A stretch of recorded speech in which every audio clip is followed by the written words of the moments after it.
Hello and welcome to, well, you know where. The animal loving, tree talking, bird watching, dog squeezing, flower fawning podcast where my sister, God bless her soul, and co-host, and I asked the people with actually degrees or life experience to talk us through just how absolutely amazing this planet is and how we should probably treat this blue marble a heck of a lot better than we do. Welcome to the Kindred Podcast. Welcome, sister. Welcome, one and all. Welcome, welcome, welcome. Yes. Tree huggers, tree lovers. Right? I mean, I when I say tree talking, it's because I'm like, hey, what's up, tulip poplar? As I walk by these trees that I actually really love. Yeah, definitely. Haven't gotten a response yet, but I'm told maybe they care. Who knows? They just maybe speak a different language. Maybe you're getting a response every That's time. That's fine. Well, that's true. And everyone's like, oh, we want to talk to dolphins. I'm like, I don't think they want to talk to us. So No, maybe not. not. Not so much. Yes. Yes. But, we'd love to be that hour for you when if you don't get a chance to deep dive into this incredible natural world in your week, we're here to do that work for you. We'd like to naturalize you. Naturalize you. Be a naturalist. Something. I think we're getting close. Don't you? Yeah. Immerse you in the world of all things nature. That's right. Exactly. I was actually Googling because I'm like, what? I know I'm a podcaster now, but what do I do what else am I? I'm like, could I be a naturalist? And it did say on Google, if you learn a lot about nature and talk about it a lot, maybe you're a naturalist. Okay. Do you need a degree to be a naturalist? You don't need a degree to be a naturalist. Okay. Can you self-appoint yourself a naturalist? I might. So I bet if I I start can. calling you a naturalist, then I can be real. Well, you're my big sister, so you're the boss. I am the boss. Thank you. So I'm glad tell you know me, that. let me know. Let me know when you're going to give me that title because I'm pretty pumped to have one. Great. Will do. And I would also say, if our listeners think we're doing a good job at naturalizing you, please rate and review us and tell us all about that in your review. And, we all know that ratings and reviews are definitely the secret sauce to success. And guess what? We'd love your rates and reviews because your feedback helps other listeners find Kindred. Well, here's one thing too. Oh. They can tell us all the things in the review, but you can also say, I love this podcast. Like it doesn't have to be a paragraph. It can be short. It doesn't have to be like a whole op-ed. Like keep doing what you're doing. You know what I mean? That because I was like, I have to write a review. And someone said, it can be short. And I'm yes, like, it can. Oh. Yes, that's absolutely. So. You could say you're right on track or we need more cat episodes, LOL, yeah, right? That's right. So, absolutely. So rate, review, and follow the show wherever you listen, especially if you follow via Apple. And while you're at it, tell your friends. And don't forget those pesky family members, although they're so lovely. I like I like calling our family members pesky because I don't think that's true. I might sometimes think it's true. We'll definitely edit that part out. Yeah, right. What are you looking at me like that for? Yes. So, but you're totally right. You don't have to write a crazy review. It actually is like, I love this podcast, or meh. Who knows? Just any review is actually really good, and we love the 5 stars. But yes. So thank you in advance for doing that, listeners. Speaking of more cat episodes, though, we are bringing you one today. I am very excited about this conversation. Are you as well? I am pre-excited and post-excited. Yes. That's right. I know. Absolutely. So agree. And not just any cat story, but one with basically a real life cat heroine in New York City. I would call her. Oh, superhero even. Yeah. Yeah, absolutely. Yes. Super heroine. Super cat hero. Yeah. So today we are speaking with Sassee Walker. She is the founder of the nonprofit cat rescue, Sassee Cats, operating in New York City, specifically Brownsville, Brooklyn, Canarsie, Brooklyn, and East New York areas. She also works full-time for the NYC Health and Hospitals in their billing department. So while she's out saving all these cats, she actually has a full-time job, like many in rescue.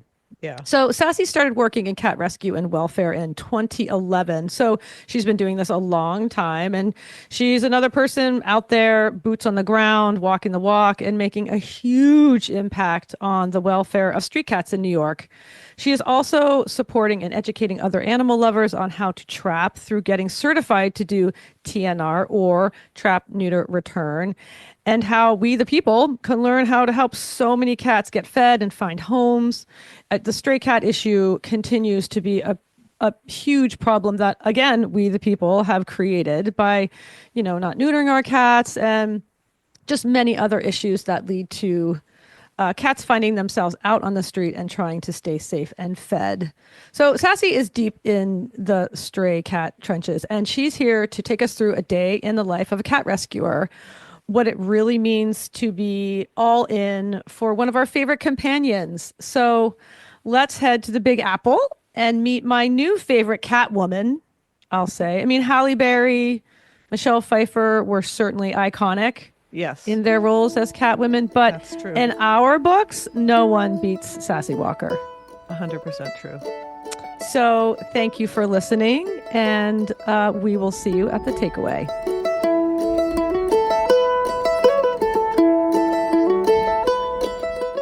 Hello, Sassee, and welcome to the Kindred podcast. Thank you so much for taking the time to speak with us today. Thank you for having me. Hi. Absolutely. You are just a joy of life. Thank you. Would you please introduce yourself and tell us what you do? My pleasure. So, hi, my name is LaTanya Sassee Walker, mostly known by Sassee. Mm-hmm. And I live in Brooklyn. East New York is my domain. I'm from Brownsville. I'm from the projects, the hood. And that's where I trap at my main stomping ground. So that's Brownsville, East New York, and Canarsie.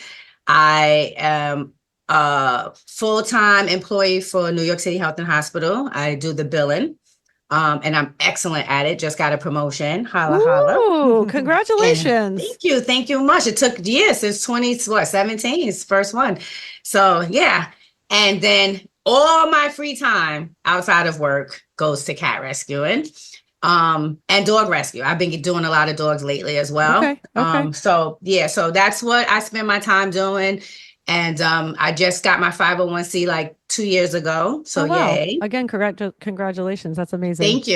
Thank you. So so I've been doing a cat rescue since 2011 and full time. And that's just been my life every day. Even when I'm sleeping, I think I'm rescuing. That's right. You probably are. Yeah. So you are born and bred. You are New York City through and through. All day, every day. Yeah. All right. Well, Sassee, I first came across you and your work in cat rescue via a video I saw of you on Instagram, taken at a conference you were attending. And you so beautifully articulated what it is like for you working in animal welfare in New York City.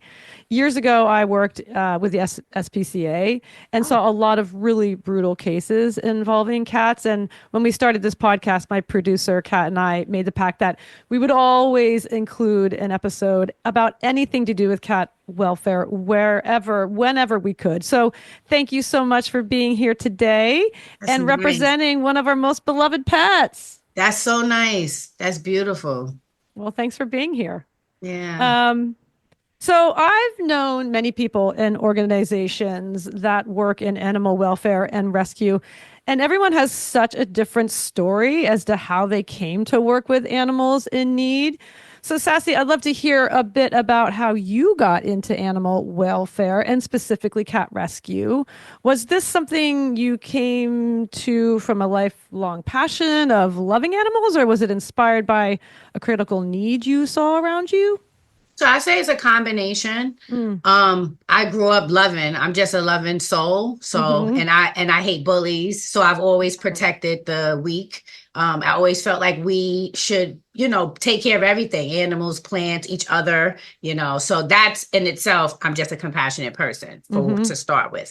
The animal need became obvious to me when I was walking my dog and I would see litters of kitten, and then I would see the mom, and that's how I put two and two together. And then I was bringing the litters to the animal care control at the time, not knowing, just not knowing what was going to become of them. And, yeah. but then I saw the mom pregnant again, and then again. And then I knew I had to do something. And that's how I got into it. Seeing the same mom and taking the kittens, and knew that this just couldn't keep going on, and it was something wrong. And then that's how it came to my attention. Yeah, female to female, right? I mean, that really does pull on you. I was like, I don't know, something about you see these mamas just trying to, like, again, third litter. Did you in your household grow up always having dogs and cats around? Yeah, so the funny thing is my baby brother, I have two brothers. My baby brother was the one who rescued all the cats we had in our house. So he every cat we had was a rescue, came from outside where we live at, and he'll bring them in, and so we were a family of rescues without even knowing it. Wow. And then his stories was brutal. He had to pay the people not to kill the kitten, and they take the kitten in. So but now it's so funny because I turned into the real rescuer, but he was the one who really initially rescued. So yes, we always had cats. I grew up, and my mom, when it was time to get the cat fixed, when the cat was sprayed, she would put it in a box. We didn't even have a carrier, and tape it up and put it in a shopping cart, and we would get on the bus and we went. She found a place that would do it. So it's like, that's when people say, I don't know where to go and stuff. I see my mom who has polio, 2 different size feet. Wow. I seen her do the right thing. Throwing the cat back out in the street was never an option, ever. Wow. Oh my gosh, what an amazing mom. And just the empathy that she had, maybe because she could relate to that kind of that physical struggle as well. But that's just really sweet. I love that you grew up in such an empathetic, and your little brother, that's adorable. and a lot, right? Like, I guess you saw animal abuse as a child in your neighborhood. Yeah, but just didn't realize. I don't think it was that many cats. I think it became so many, and now it became more obvious, And then you said that mama and her third litter, that was in 2011. That's when you really were like, okay, I'm committing to this. Yes. So after I took the class, I met Raquel. She said, I'll help you. So I was like, I got on it. I fixed 28 cats, my first project. Wow. Not even knowing. I had no idea. I thought I was only getting mom and her 3 kittens. Right. Imagine. And this one gray boy who came out of nowhere. But it was 28. I couldn't believe it was another mom with kittens not too far where she was from. So it was shocking. But I was prepared for it because the class, it taught me well, right? It said what you see is not what it is. It's always more, like, you learned so much. So I put all of it together. And then, I got her fixed and fixed everyone here, became the animal person for where I live at. Right. So where I live at, I became the animal person. And then everybody started coming to me for everything. Neighborhood cats started asking me, wow, you so good. You're a natural. Can you coach this one? Coaching turned into me helping. So then it never stopped. It just kept going. That's like trial by fire, right? And what class was this? What class, and how did you find this class? It's called TNR class. They still do it. I send everybody I meet that's able-bodied. I make all of them take the class and become certified. Okay. So it's a TNR class. It's about 2 hours. They used to do it in a library, but now they do it mostly on Zoom, but you still could do it in a library too. And it teaches you everything about feral cats. And how did you find this class? Yeah. So Raquel, the young lady who did the cats at the barn, the horse barn, she said, before I help you, you have to take this class. Okay, but how did you find her? Like, how did you So connect? A guy, Carl, who, God bless his soul, rest his soul, he passed away. He was he worked in a barn taking care of the horses, and he was his mother and my mother, Jehovah's Witnesses, knew each other through that. And I was complaining to him, like, it's all these kittens, and now this mother is pregnant again. And then he said, oh, this girl, Raquel, she fixed all the cats down here at the barn. And I said, give me your number. And that's how it. Oh, so you just kind of lucked into it then. It seems like it, right? Yeah. Wow. Lucked into it, right? Yeah. And then it was like, it was obviously meant to be, right? Right. Yeah. Well, lucked in for them. Yeah. Wow. I'm impressed that there was something that organized in 2011. I'm actually thrilled to hear that there's a class. Yeah. They've been doing it since 1990 something. I heard like 99. Awesome. Amazing. And just for our listeners, TNR is trap, neuter, return. Yes. So we should know that from other episodes we've done, but just in case people didn't remember. So Sassee, you have a full-time job in human care. And so outside of that, like that's not enough already, you are out there every day helping cats in some capacity. When you talk about rescuing cats and what you're doing and getting them food and shelter and vet care, what does that actually look like for you? So walk us through a day in the life of Sassee Walker. So I'm going to tell you yesterday, right? Okay. Yesterday was the most hectic day. And I had my friend John came with me, and John was in the car so beat and tired by 8 o'clock that he's like, how can you do this every day? Right. So my morning, I wake up, I get myself ready. I got to clean all the traps, right? That's already here, right? So I got to clean the cages. That's in my apartment. Yep. And before I step out that door, I have to make sure all the poop and pee is cleaned. Everybody got their food. I got to do all the cages next, right? So I start with the trap because it's already a confined space, and you want to keep them as comfortable as possible. So I always start with them first. Hurry up and clean them, get them together, feed then the cages, and then my cats, right? So that's a lot, right? Can we pause right here? Because I just want people to know that not every cat you're cleaning its cage in is going to be domestic or calm, or some of them are feral and some of them are something else to deal with. So this is something. So let me start. So let me start there.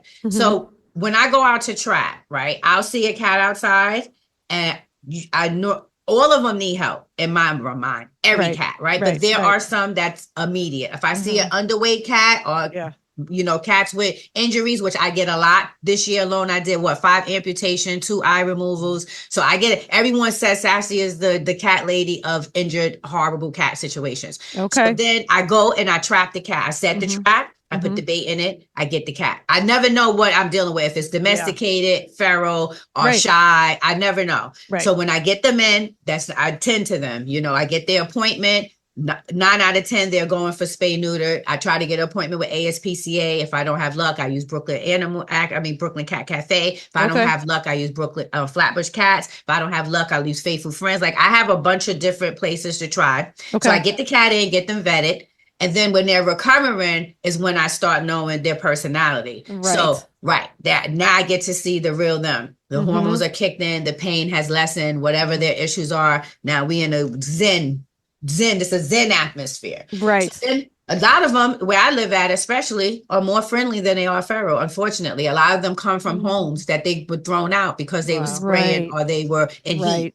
Yes. So that's the very unfortunate part. Right. When I first started out in 2011, 9 out of 10 of the cats were feral, which is much easier. You fix them and you return them. Right. Yeah. Simple. And they're not, you don't have to go, they're back out, and then you're feeding them, and that's. And you see them years later, 5, 6 years, you're like, oh God, you look so good. They know how to live on the street. It's not easy, but still, they're more. That's all they know.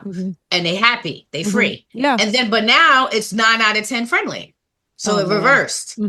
Sucks, right? Because now it'll hold me up from continuing, right? Because now I got to find a rescue group to take them. Right. So that's the trapping life, right? And then we just, sometimes I got to hold them for a month. Sometimes I hold them for 2 days. Right. So it all depends, right? And then they in the house, we clean and then we feed them. And then I do my day job, right? Which is billing, which is, keeps the brain going. And I deal with all the residents, I don't have that brain. You have a smarter brain than me doing. No, I don't. Trust me. Bless you. God bless you. I kill myself about my brain. I hate it sometimes. So no, let's just don't compliment this brain, please. Too late. So then I got to deal with the residents because I'm like the superstar there. So everyone is like waiting for me in a wheelchair, whatever. So then I buy everyone coffee who I can, if I could afford it, just because they don't have a lot of family to come visit them. They're all, senior citizens. It is a nursing home. Yes, you are a walking ray of sunshine. So I bet they are lined up. Yeah. Yes. And I have to admit, I love it too. When I come in, I'm like, good morning. They go like, good morning. I was waiting for you. Good morning. I'm like, yeah, I'm rushing. Now I'm rushing. So, so that's nice. So then I do that and I spend my whole day. I always go out for lunch. Where I work at, I did 96 cats. Oh, wow. Yes. It took me a month and a half. So I was there every night, every day. That's when I had Mary, friendly feral. So she had a big basement and she had like over 50 traps. So I was able to keep going and going. And she had access to a lot of appointments and everybody was helping me. It was amazing what I did there. It was horrible. Horrible. I was there so much that one of the cats knew the drop trap and the string. And when I would come, I even got a video with him where he takes the string to pull the trap and look at me like, I'm gonna pull it. Like every day he would wait for me. And I'm like, I gave you tuna. And he's still like, no, I'm gonna pull a string. He's like this. Well, yes, I swear. People didn't believe me, so I did the video, and I could prove it because no one believed. They like cats so much. They're that. And I'm like, so these smart. Freaking cats are smart. They're very smart. And 98 in a month is astonishing numbers. Let me tell you, I have a whole bag of the paperwork, and I got probably out the 98, maybe 35 got homes. And I even had ACC helping me because they were so grateful because it's Roosevelt Island. So they were so grateful because no one wasn't, they were just reproducing. Yeah. Like, it's a hard place to go and trap. You're on the island. Right. So me working there, I saw it. And then I met one of those ladies who feed, and then I attacked it right away. And it was worth it. Like now it's wonderful. Yeah. Wow. Amazing. Yeah. Wow. Then I come home. Mm-hmm. And as soon as, first of all, while I'm at work, the phone rings probably like 30 times with people calling. Oh, I have a cat. Oh, I got a bunch of cats. Oh, I need help with this. Oh, I heard you. I got your number from here. So that's all day. Mm-hmm. Right. And then so when I get home, I'll start dealing with who I can help. Who's the closest one? My target is senior citizens. If I get anybody I find out that senior citizen feeding, I immediately do their colony. They can't do it themselves. Right. And then who can help? I teach them how to help, and they help me, and then we move quick. And that's my day. And then I come home, that's what I'm doing. Then after I finish or my trapping or my education, then I got to feed 15 colonies. Only 15, So yeah. Wow. Do you sleep 6 hours a night even? Probably not. I'm lucky. I'm happy if I get 6, and it shows. It doesn't show. That's what's actually kind of terrifying. It doesn't show. So it's like, I mean, I keep taking your vitamins, lady, because you are like, amazing. So I'm a vegan, so I definitely feel like that plays a huge part, right? Because I'm not loaded down with, animal products. That's my personal thing. So I think that does play a part in it. Also that I stay positive. Like I don't let anything sit on it. Because when I get depressed, my vibration is very low. And I can imagine. Sassy, right? I'm quiet, I'm moping. So I just say, listen, I do what I can do. I do the best that I can do, and it's better than nothing. So I can't sit inside the pain. I have to push through it, and I do. Well, and that takes practice. You can't just always do that. Like you have an amazing positive personality, but you also are very disciplined, obviously, that you're like, I'm not going to let myself get discouraged because then I can't be helpful to anybody. Yeah, I did. It happened before. When Tuxedo was killed, I was in the bed for 3 weeks. I didn't even go to work. I'm really high when I'm high, but when I go low, I'm really low. So I've learned that I can't do it. I can't go low. No, but as like an empath, like you're an empath, like you're empathic, right? You feel. This is why, you're so full of love, but you have to create barriers. So this stuff has to bounce right off you, and you just have to keep going through it. And I learned that when I worked at the SPCA, because things that I saw, I've never told people what I saw there. You see and it was always cats, was the worst of the worst of the worst. And you just have to like put on that outer shell of I can't just crumple on the floor and not get out of bed. I have to come here every day. I have the luxury to do that. Yeah, it's not about me. It's not about me. It's about them. And so if I'm going to be like, what about walking around crying at the clinic all day? Like you and my vets, Dr. Woodard, shout out to you. She taught me like, you need to just get over yourself and get on with it. And but it was the best advice she gave me because it was like, this isn't about you. Right. And you're going to not be helpful to me or the animals if you can't get through this. It's about alleviating their pain as quickly as possible, about supporting them. And she was amazing. Again, I love her. Shout out. She was. She was amazing. She was amazing. Just so calm and cool. And just like, she's like, listen, this is what we do. And so, and then I burned out after 3 years. It was the best best job of my life.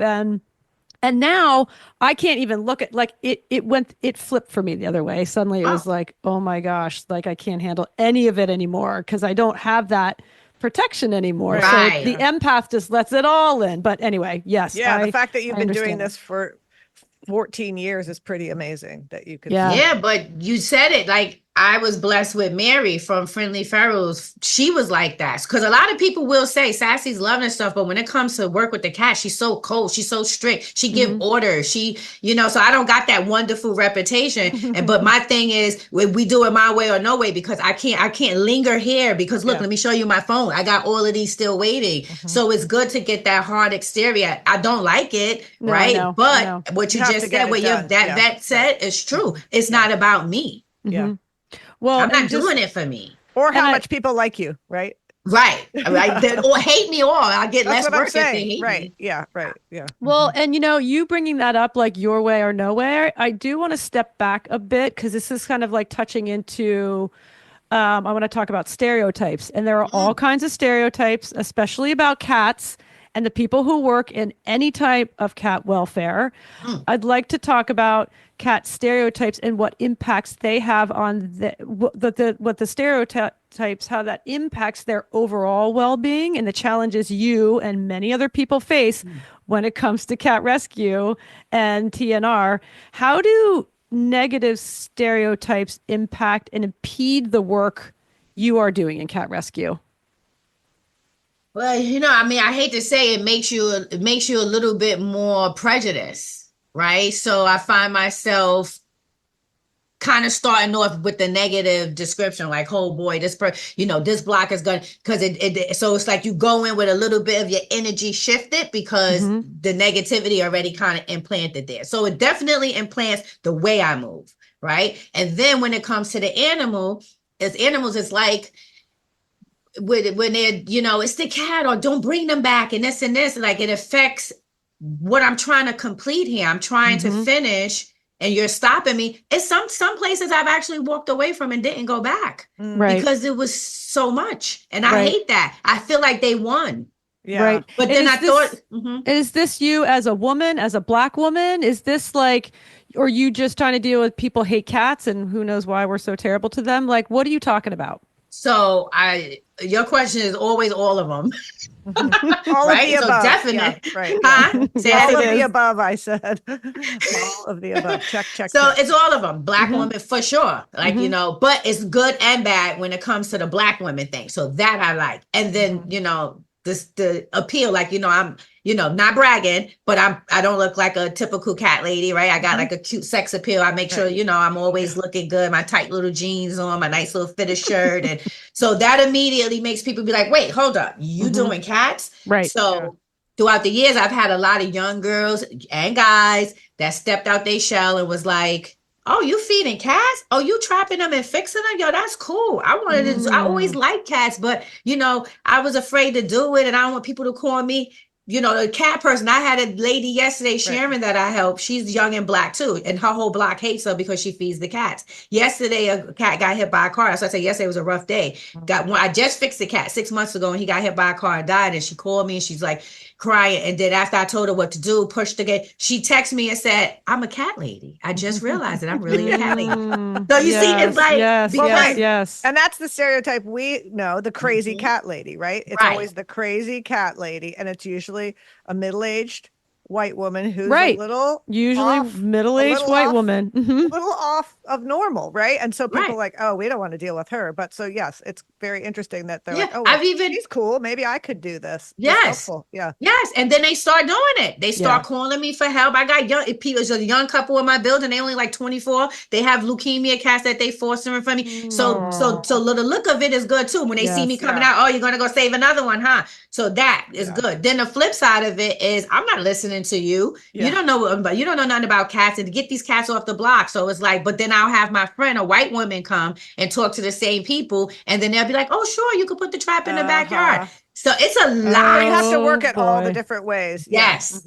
And but I mean, again, it's about the cats, but these are the stereotypes I'm talking about, and that does impede your work. And it also ultimately hurts the animals, because if people have this like stereotype, and it plays into like these gender roles as well. Like men aren't allowed to love cats, and we've had Sterling Trap King Davis on, and he talked a lot about that. Yep, we love him. Love him. He's he's amazing, and he's done a lot of work with like toxic masculinity and gender roles. And this is a thing. It's an absolute thing in cat rescue. And I'm guilty. about the man thing. I'm sorry. I have to be honest with you. I'm always honest. When I see it, when I get a man, when a man calls my phone, especially a black man that feeds cat, I jump him on top of the line with the senior citizens because I could count how many. I think in all the years I've been doing it, 5, 6 the most out of hundreds. Because they're the exception. They're the exception. Yes. So I want to encourage them. I get them hype. I get them, you know, excited, and they continue to do it. I'm helping a man now, Charles. I got 3 of his cats. He trapped on his own, and he was so excited. And it's like, you know, he said, we're going to do this whole block. The whole block needs it. Now it's not about his backyard anymore. Now he wants to do. So it's for me. But I still, that's stereotypical too, right? I'm stereotyping. But you have to work with that too. Like you have to use, like, you know, if I jump them to the front, then I can encourage that, and then it grows. So it's like the stereotype works for the cats then, right? Yeah, absolutely. Very well said. Yeah. Perfect. Yeah, absolutely. So then, like, talk about cat stereotypes that you come across. Like, what do you hear the negative ones like in your community? We was just talking about this again. The cats are so hated. I don't understand why they're so hated. Yeah, right. It's almost as if they rather live with rats. Yeah. Interesting. I don't understand it. I don't either. Yeah, but the dogs, the dogs, no problem. It's like they just don't see the dogs. But the cats is like, I don't want them to. So I was saying, I think that they don't like cats. I think cats are most hated because cats don't obey. They don't live. You can't control them. They do what they want to do on their terms. Right. And people, human nature likes to control. 80% of this world loves to control. You know, dogs you can control. You could abuse a dog for years and they will still love you. Loyal. A cat would be like, you know, I think that is so interesting. And I was just thinking about that in terms of, you know, cats are not trying to please us like dogs. They're like, you are annoying. I'm out of here. Bye. Yeah. I don't exist to make you happy. And I think that's a real reason why men especially don't like it, because they don't feel like they're being respected. Probably. And women too. I get more women that hate cats than men. Interesting. Because but women, well, in my community, I'm speaking of my community with my culture. Yeah. They have to control. That jumped on my couch. You don't get on my stove. Out she goes. Okay. The niece or the grandkid could pull the cat tail, and they know that the kid can pull the cat tail. The cat will, and don't even really scratch, just swing at you, and they'll call me up, get this cat, I'm gonna throw the cat in the street. And it's like, and it's women mostly. It's like you're in my house. Yeah. This is their mentality with cats. You're in my house, you're gonna do as I say, or you're gonna go. Wow. Interesting. Okay, that's very fascinating. Well, this is like, again, human nature and sort of what is going on and how were we raised and what is in, like, what is our mindset? And, you know, you and I talked about that thing. I'd never thought about that, Sassee. I really think it's, you hit it on the head where it is a control thing. Absolutely think you're right. And I've never heard it that way, especially when you said you can beat a dog its whole life and it'll still wag its tail when you see that. And a cat is like, you drop a glass and break it. It's like, I got my eye on you for the next 3 months. You know what I'm saying? Like, but then you and I were talking too about, it's really interesting to me.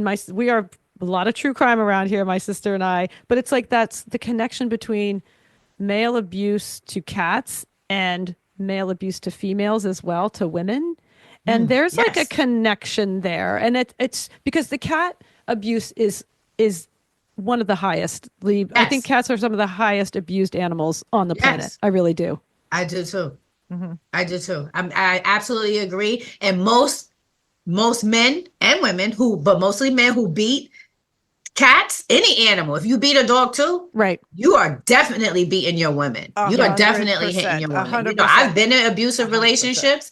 And those guys, and when I would be around them and we would see an animal like a stray in the street, back then it was dogs and cats, even their attitude on, that, you know, you see how they are. Yeah. You know, it's it's the entitlement and I'll hit you, get out my way and I rule the world attitude. Right. Yeah.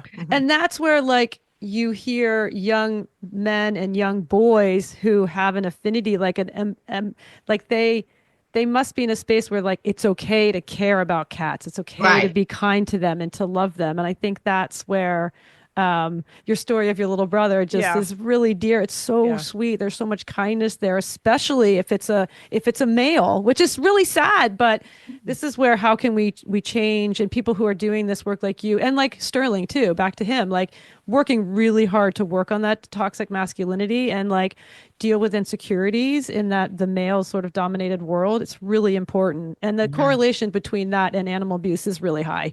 Yeah. And I think for some reason in their mind, men, that they look weak if they show that love and compassion. you're right. If they show that love inside, soft side, like, to them, it shows weakness when it does it. We don't look at it as weakness. So I always tell guys, who you trying to attract, me or another you? Yeah, right. Exactly. Then I get that you so focused on how I look, but women, we love seeing a man who shows compassion. 100%. It is sexy. Yeah, absolutely. I mean, kindness is super sexy. Well, you're doing a lot to change a lot of brains and to really, to put that positive spin on it is going to be so helpful. Just coming from, you who they respect, and they're like, well, if she says it's sexy, then maybe I could think about it. Yeah. Right. Yeah. And this is then again, like Sassee, when we last spoke, we talked about what representation and how important that is, especially after talking through these stereotypes and how they impact us all so negatively. Because this hurts everybody, this stuff. So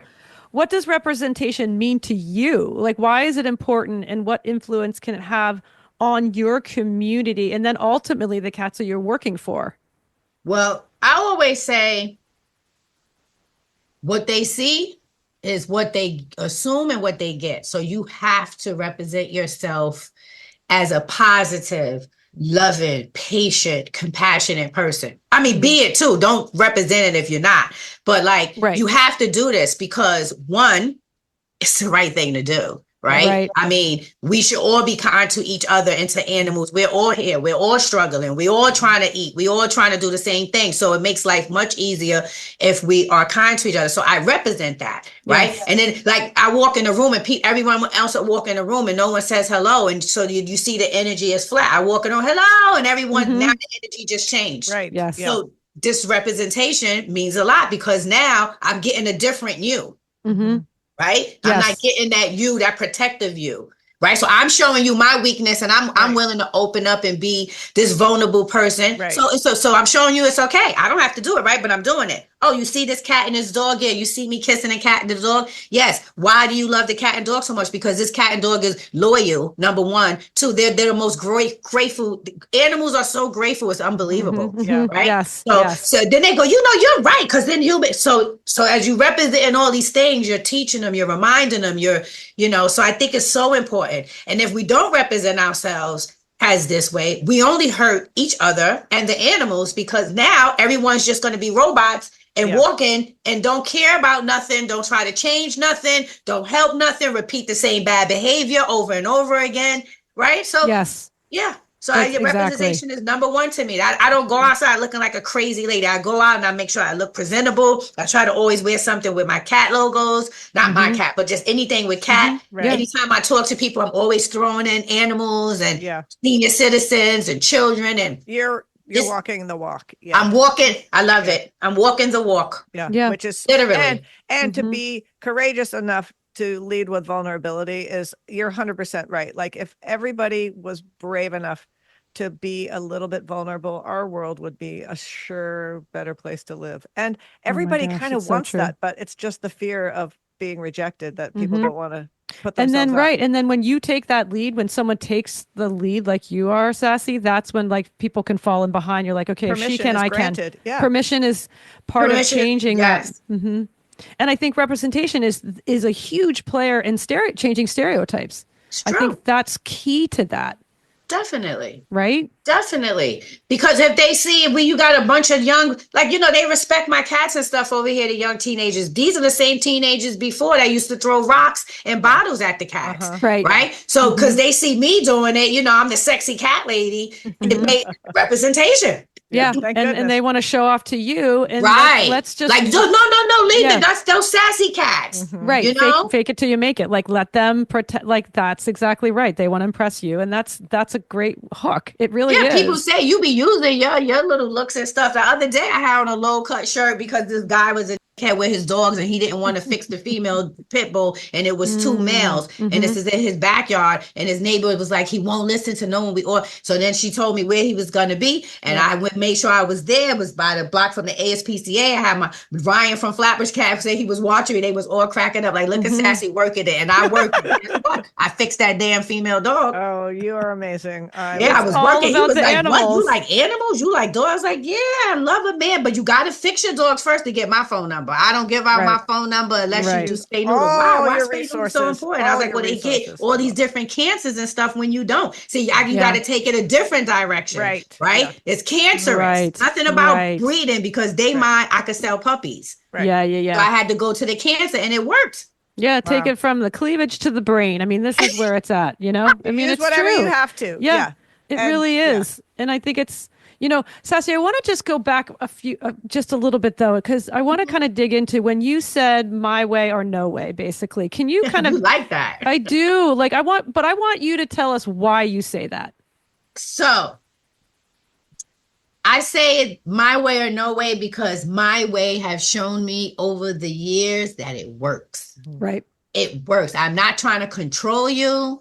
I'm not telling you what to do, but I'm also letting you know I don't have time to waste. Mm-hmm. So from experience, when I do things this way, the results has been 95% positive. From experience. This From is the experience. key. This is the key. Right. And it's not about control. It's about I have a lot to do and I can be more thing. effective if you stick with my program because I've been doing it for 14 years. Thank you. Yeah. Yeah, you That's asked me to come here. So Yeah, I'm the yeah. professional. I Right, know what I'm right. doing. But I think that's really important because people get, oh man, there is a thing where people are like, well, it's my way or, but it's when you know what you're doing. Can you just trust me? You asked me here. Trust me. I know what I'm and doing. I don't think I say it in a bossy way. Right. But I had one girl, she got mad at me, like, "Oh, you're not controlling everything, the whole narrative." And then she said, "I'm blocking you."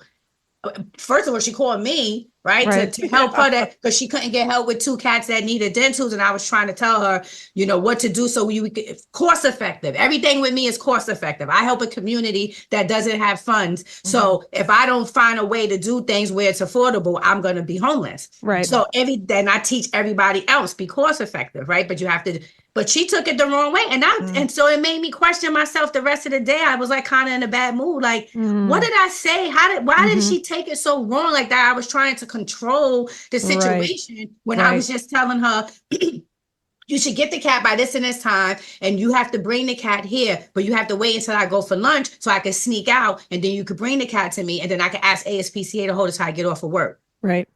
But maybe I said it with anger in my voice, but I wasn't angry. Well, you know what? Yeah. You can't please all the people No. all the time. And I think sometimes if maybe there'll be another time and it'll work, but it's also like you just have to move on. If she doesn't want to work with you, you have to move on because And I have to look at it as it's a blessing in disguise because every day I'm like that. Every day when people call my phone, I won't lie. I say to them, like, I'm overwhelmed.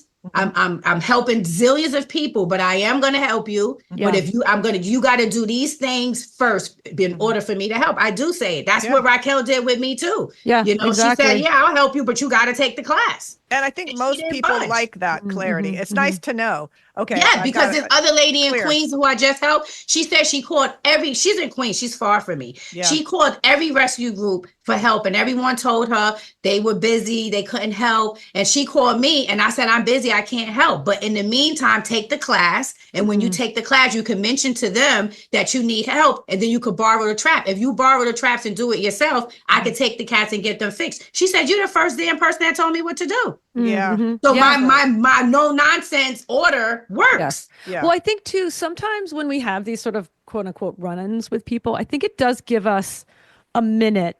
It's an opportunity. It is a gift in a way because it's Love sort that. of you sit there and you sit with it all day and you're like, okay, reevaluate yourself and then say, you know what, actually, like, I know what I've done. I know what I'm doing.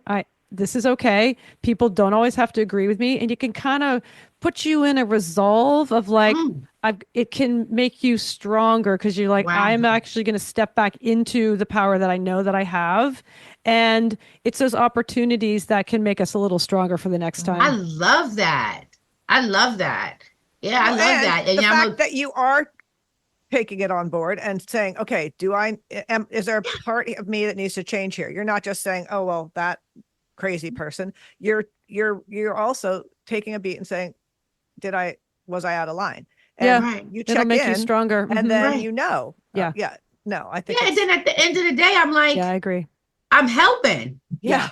So I'm how doing am I everything being can. mean and stuff if I'm helping? Right. And it's okay for people to kind of push back, and it's okay. It can be an opportunity to just sort of like make us our core stronger, and that like having that perspective is so important, and it can just build you in that strength. And I think that's where you take that back into representation, right? You can take that back into, you're going to have and it's actually okay. What if you did have a tone? You know what? You get a pass. We all get these passes. Like, what if? Like, it's also a moment to be like, this is not about being perfect. This is about helping the animals the best I can. Right. And you don't need to be perfect. That's not the goal. Yes. Right. That's not the goal here. I'm going to make a t-shirt and I'm going to sell it to people like the three of us here, which I'm not going to sell it to myself, but that says, I'm not everybody's cup of tea. I love that. I've been saying that lately because I have oh my gosh, a certain way. I'm pretty direct. I'm not everybody's cup of tea. And that's okay. Like that, the opposite of constantly trying to please everybody, because you can't. And you it's can't. actually like, not in this, this especially is who I am. in this world. I'm just going to be clear about myself, and you can take me or leave me. But I love it. So if I ever make it, I'll send you one. And Send me too. I'll send so you I can 5. switch up when one is dirty. Well, That's I'll exactly put a cat right. on it so that you can wear it also. Oh my gosh, and the cat can be holding a cup of tea.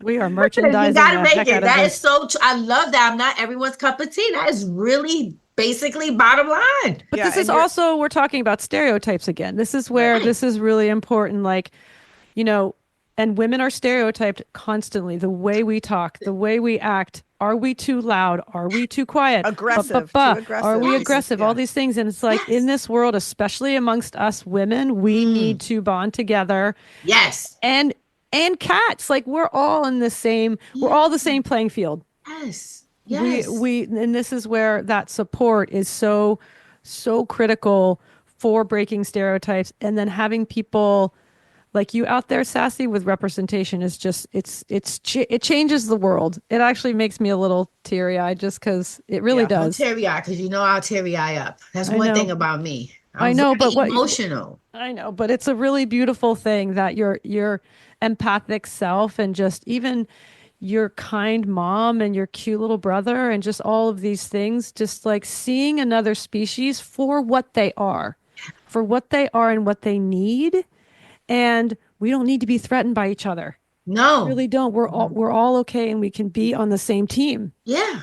And I'm growing, right? I'm maturing. I see it with myself, right? Because sometimes I'll help another rescue and then they expect the world from me. I don't understand why. I'm like, I'm struggling just like you. And I don't I'm using, and I used to just, before I would just say, I'm not going to deal with that person because it interrupts what I'm doing. So, but lately I'm helping 2 new ones, and they're young and they're Black women. And I know I need them for the areas that they're helping. No one is there. And then one said something, I didn't have a car, and I asked her to do something, and her response was, but text message, I always tell people, comes off different. It takes a second to call. For sure. Right. But she said it, and her response was more like, well, do this for me, and then I'll do it, kind of thing. Right. And the old Sassee would have been like, you know what? I don't need her I could just, but the new Sassee was like, I'm going to call you because I don't like your response with the text message. And in this field, we need each other. Yes. And I called her, and she was like, I love you. That was so, her first words out her mouth before she even said sorry was, I love you. That is so mature. No other rescuer did that. Everyone is cool and this and that. So I was proud of myself. I was like, go Sassee. In my mind, I didn't tell her that. because I know I was like the other rescuers too. We don't have time for attitudes and don't try to bargain with me. Just I asked you to do something, yes or no, and that's it, right? That's right. But I told her this, and then I explained to her, don't respond like that to others. Yes, exactly. And you're a seasoned, experienced person doing this work, so you've got that emotional maturity and intelligence to be able to share that with her is really critical. You can be that bigger person. Yeah, I was that bigger person. Exactly. That's what I'm trying to say. Thank you. Yes, I was that. And I'm proud to be that bigger person because it felt good. And I'm still helping her. You see? And guess what? What's the goal here? Is to help cats. Yes, exactly. And we're all a work in progress. And so we're all learning. And so if you can just be like, oh yeah, I can actually afford to pick up the phone. I don't need to get all hurt about this. And I just need to, we need each other. It's a text. Let's talk one-to-one. And you keep your goal in mind. The goal is the cats, like she said. That's right. Yeah, that's exactly. Right. So our Sassee, we always ask all of our guests this last question, and it's my favorite. But why is this such an important conversation to have? Like, why do we need to keep talking about cat welfare and fighting against stereotypes? And not just for the animals, but for us people too. Oh wow! The first thing I was going to say, but you said not just for the animals, so that kind of like took that away. But because there's going to constantly be cats to rescue, and it's going to be constantly people to rescue. So we got to keep having this conversation because we are teaching each other, and we all should want the world to be a better place. All of us should all want that. That should just be a common goal. And if we can't get to it, if we stop talking about it. If we don't keep talking about it and teaching each other and learning and advocating and all these things, it's just going to simply sit in and be like everything else and forgotten. And who suffers? The animals. Yeah. So the more we talk, the more people learn. Absolutely.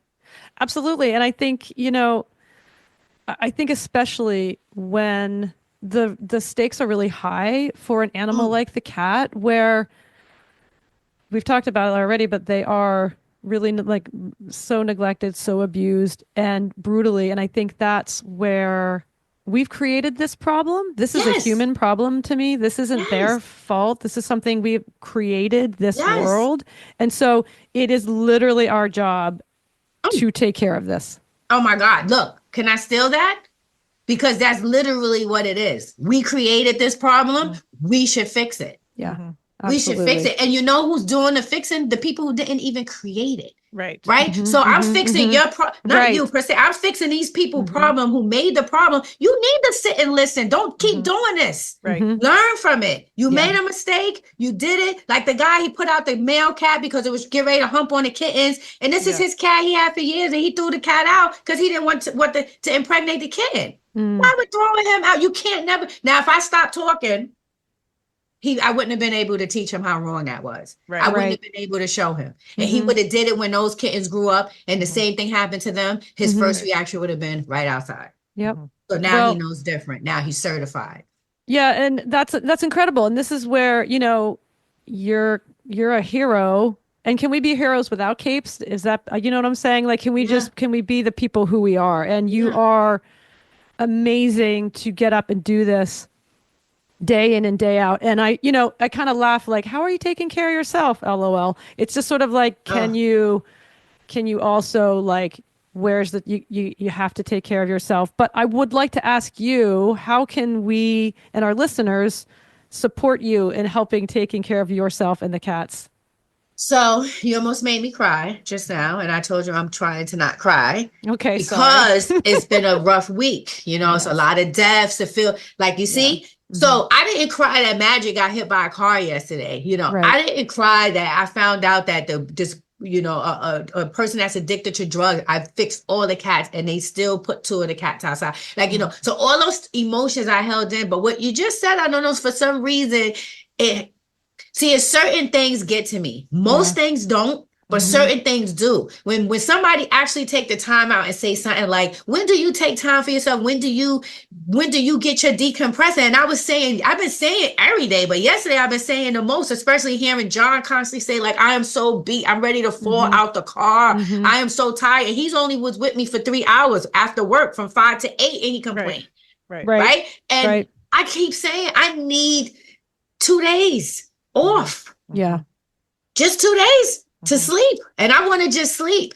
Right. I don't even want to do nothing else. Right. So I just wanted to say that to you, like, so the things that I need from the community, from people who wants to return the love and help me stay strong and keep me from breaking down and stuff is, I love words of encouragement. That's the first thing I tell people. I will take a handwritten poem from you, your words of encouragement, like how you're making me feel good.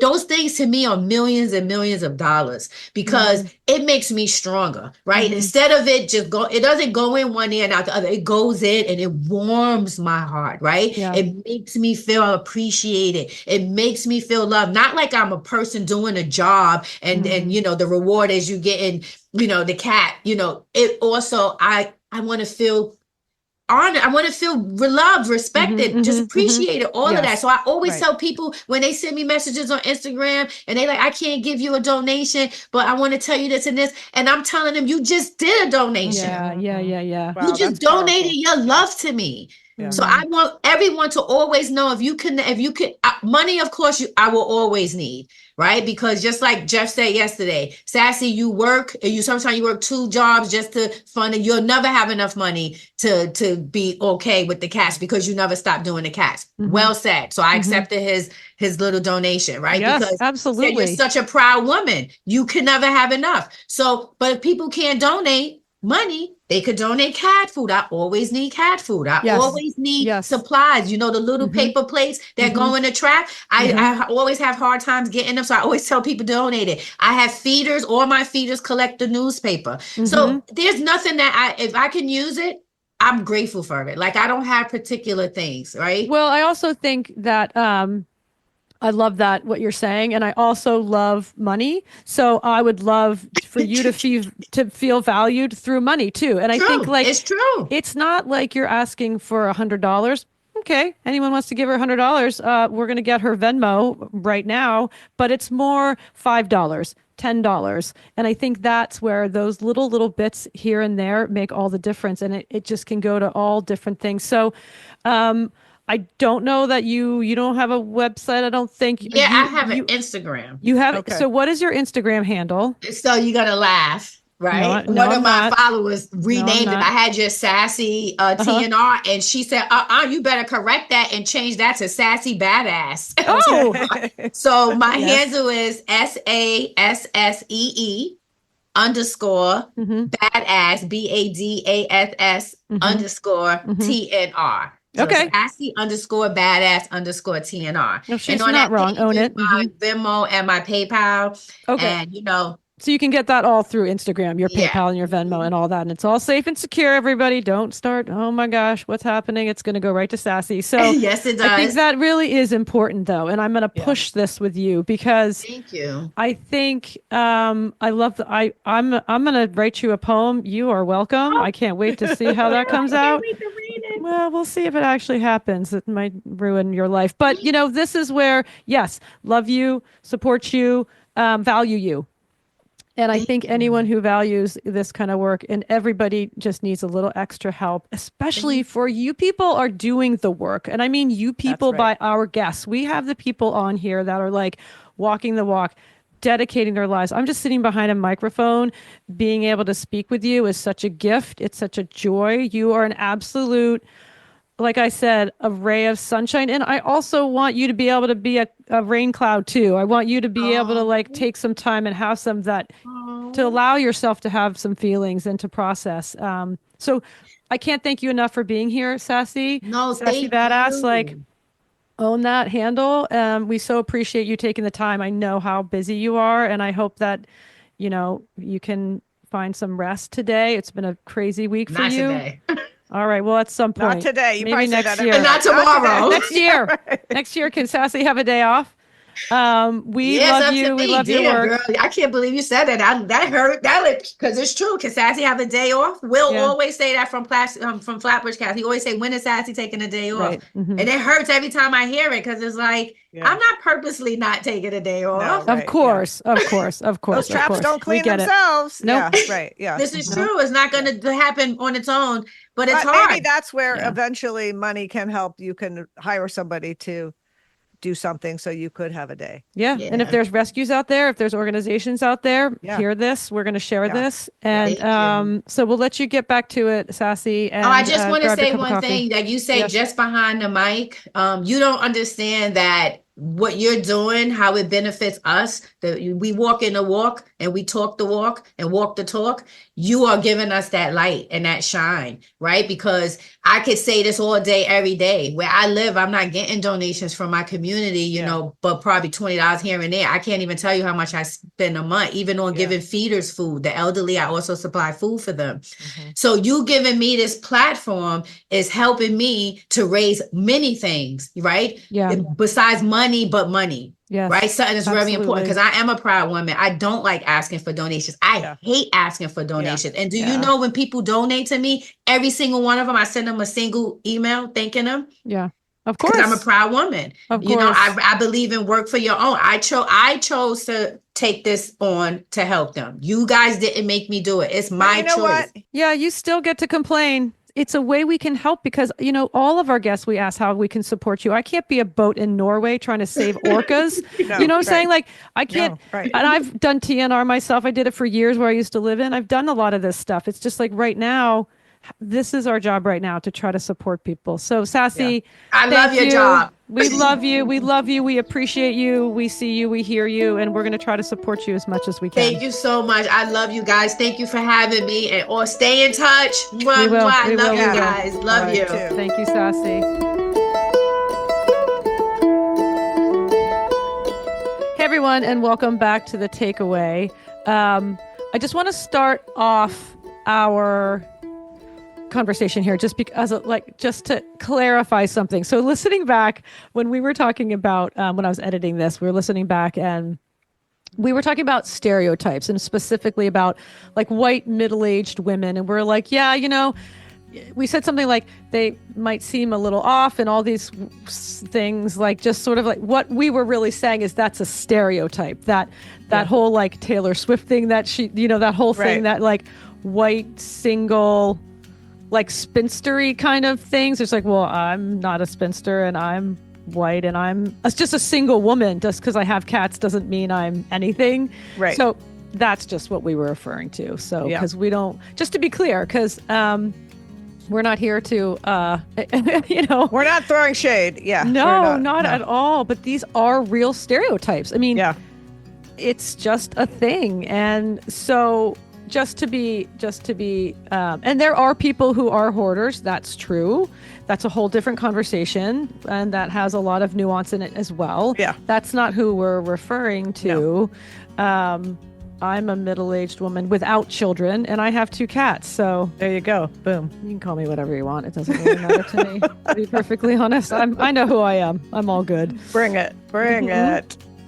So I think for me, the main takeaway from this conversation with Sassee really came down to the sort of the behind the scenes of animal rescue. And I think all animal rescue, and here obviously we're talking about specifically cats, there is this dark side where it is relentless. Yeah. It's never ending.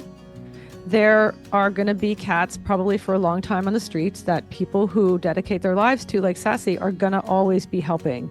Yeah. And she talked about how lonely that can be and how misunderstood it can be. And just there are low and dark times. Yeah. There's never enough time and there's never enough money. Right. Ever. Right. You're never caught up. You're never on top of it. And I'm sure you don't feel appreciated a lot of times. Yeah. Yeah. And maybe even more, right? Like don't feel, and then get yelled at and get whatever at and all the things. And I think that's why burnout is so high and depression can be part of this. Right. And that happens a lot in rescue. And I think it's something we don't actually really talk about outside of that community. I think the people within it talk to each other about it. Yeah. But we don't really talk about that. And I just think that's really important for people to know. And the other reason I'm bringing this up is because I don't think this is just a Sassee Walker and Sassee Cats rescue problem. No. I think it's all of our problems. And maybe just because I have spayed and neutered my cats doesn't mean that I'm part of the human experience here, that it is our fault that we have stray cats all over the world. And my point is that just because, I haven't maybe contributed it in that way, and maybe I've even gone the other way where I did do TNR and I did work at the SPCA and these things, I still see this as we're in this together. And this is something where if I can send Sassee $5 once a month, that actually does make a difference to her and to any rescue. It doesn't have to be Sassee's. Well, anybody doing work on that level to help those who are less fortunate, I believe. Yes. It's just, if you're a human being, we have to support other human beings who are doing it. I feel that way.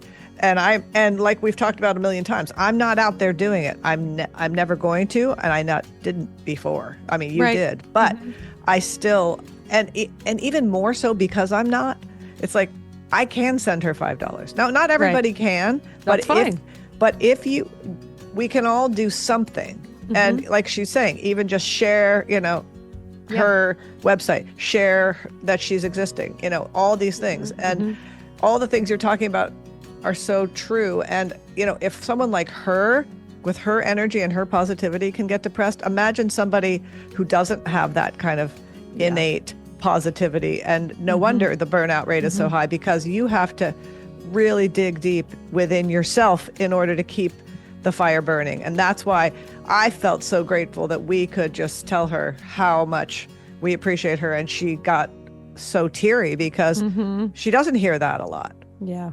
And it is lonely. And mostly you hear just the problems. That's also a human nature thing. We talk about the things we don't like. We don't always say, hey, thanks. You make a difference. So for sure. And, we don't often have like a call to action here where we're asking people, can you PayPal or Venmo? And all the links are going to be in our show notes. Yeah. You can also get on her website, which is sasseecats.org. So that's SASSEECATS.org. And her website is beautiful. It's very comprehensive. There's so much good information on there. It's easy to navigate. It's gorgeous. And there's a place to donate. And you can also get on her Instagram account. That is Sassee. What's that? What's the lower... underscore. So it's Sassee_badass_TNR. And you can also donate to her rescue via PayPal and Venmo there, which I'm a huge fan of. I am obsessed with Venmo. And like I said, again, we'll have the links in the show notes of this episode that you can easily navigate as well. I just feel like donating, and I do feel like cats, it's true. It's not something I feel. I know this for a fact, that they are one of the most highly abused and neglected animals in the world. Yeah. And so when I see someone like Sassee doing the work that she's doing every day, morning and evening, and when she can, and she's spending her own, remember, she's got a full-time job. Yeah. That she's spending her own hard-earned money on. No one's asking her to do that, but she is. Yeah. And that's where this isn't about a guilt thing. And I know she was like, I hate asking for money, but I'm like, well, but you get to. Yeah. You get to. And, I'll say we're going to contribute to Sassee because we're lucky enough to have people who are subscribing to our podcast that are, they're giving us $5 a month. And that's huge to us. And part of the reason we ask for subscribers is so that we can give back to someone like Sassee. And I think that's where we've talked to other rescue people on the podcast, and we've done the same, but not often. But this is one of those times. So well, and she really is just a truly an incredible individual. I mean, her name fits her so well. She is a sassy, strong, dedicated angel on earth. And so like it's hard to listen to this episode and not feel that. So if you have a heart that's beating in your chest, I feel like you won't almost be able to not. Well, right. And again, like you said before, if you can't give $5 or 20 or Right. 100, you do you.